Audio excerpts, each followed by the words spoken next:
আয়েশা, বিয়ের আগে তোরে কিন্তু আমি 3বার স্বপ্নে দেখছিলাম। বড্ড খুশি হয়ে গেলেন আয়েশা। এরপরে বললেন, 3বার স্বপ্ন দেখার পরে তোমার ব্যাপারে মনের মধ্যে কেমন কেমন যেন ভালো লাগে।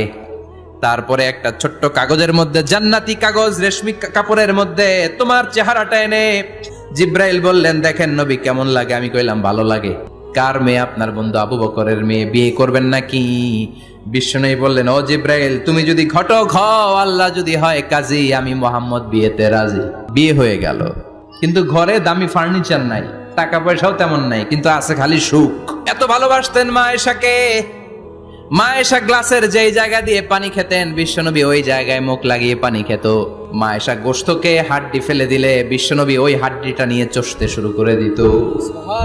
এক বালতি থেকে পানি নিয়ে দুইজনে গোসল করত। আবার বিশ্বনবীর সাথে সাথে মাঝে মাঝে বায়না ধরতো, মাঝে মাঝে রাগও করত। বিশ্বনবী বলেন, আয়েশা, কখন তুমি রাগ করো, কখন তুমি আমারে ভালোবাসো আমি বুঝি।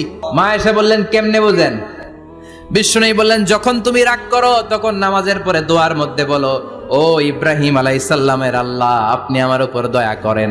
তার মানে তুমি রাগ করে আছো, আমার নাম নাও নাই। আর যখন আমার উপর খুশি থাকো, নামাজের পরে দোয়াতে বলো, মুহাম্মদ সাল্লাল্লাহু আলাইহি ওয়াসাল্লামের আল্লাহ, আপনি আমাদের উপর রহমত করেন।